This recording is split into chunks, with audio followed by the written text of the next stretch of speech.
जींद विधानसभा में विपक्ष के नेता अभय सिंह चौटाला ने कहा कि प्रदेश की भाजपा सरकार की योजनाएं प्रदेश को केवल लूटने और लुटवाने की हैं। उसकी योजनाओं का प्रदेश के विकास से कोई सरोकार दूर दूर तक नहीं है।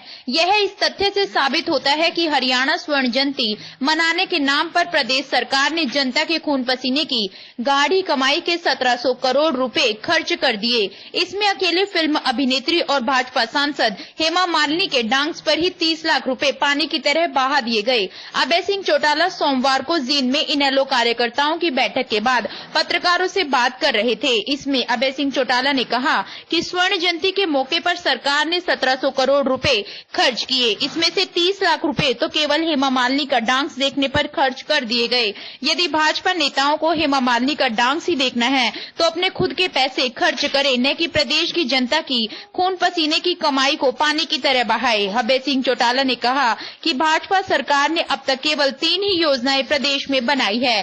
पहली योजना प्रदेश को बांटने की योजना, जो कि जाट आरक्षण आंदोलन की आड़ लेकर चलाई, लेकिन प्रदेश के लोग आपसी भाईचारा पसंद करते हैं और उन्होंने भाजपा को इस योजना में सफल नहीं होने दिया। हमारा कोई फैसला पेंडिंग नहीं है। आज फैसला आपके हक में हुआ है। आज तो केवल और केवल नीयत में फर्क है। जो कस्सी आपने नहर खोदने के लिए दी है, उससे केवल हम नहर की खुदाई नहीं करेंगे, हम कांग्रेस और भाजपा की जड़ों की खुदाई भी उसके साथ साथ कर देंगे। अधिकार मांगने से नहीं मिला करते, अधिकार तो छीने जाते हैं।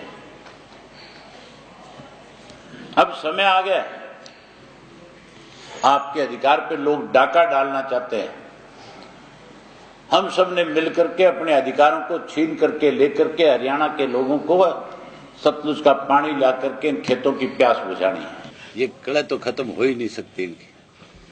इस कले में तो जाने जाने की बात पूछी आपने। इस कले की वजह से तो अब तक उसकी गर्दन भी सीधी नहीं हुई तमर की। कले ना होती तो गर्दन तो सीधी रहती कम से कम। भाजपा की सोच ऐसी है कि वो हर वक्त इस नियत में रहते हैं कि कहीं ना कहीं लोगों के बीच में विवाद और झगड़े बने रहे। इसीलिए तो फरवरी के महीने में जाट आरक्षण आंदोलन के दौरान किस तरह से इस प्रदेश को बर्बादी की तरफ धकेलने का काम किया था। भारतीय जनता पार्टी के स्वास्थ्य मंत्री का बयान आया, महात्मा गांधी को लेकर के जो टिप्पणी उन्होंने करी, उसके लिए निंदा प्रस्ताव भी आया और उसके साथ साथ ये प्रस्ताव भी आया कि उनको तुरंत बर्खास्त किया जाए और उनके खिलाफ देशद्रोह का मुकदमा दर्ज किया जाए। प्रधानमंत्री से मुख्यमंत्री कहीं ना कहीं समय लेकर के हमें साथ ले जाकर के मिलते हैं। आज 2 महीने हो गए प्रदेश के मुख्यमंत्री को भारतवर्ष के प्रधानमंत्री ने SYL के इश्यू पे मिलने का समय नहीं दिया, जो दोनों प्रदेशों के लिए बड़ा सेंसिटिव है। एक ऐसा इश्यू है कि इस इश्यू को लेकर के कभी भी दोनों प्रदेशों में हालात खराब हो सकते हैं। हम नहीं चाहते कि प्रदेशों के हालात खराब हो, हमारा भाईचारा बिगड़े।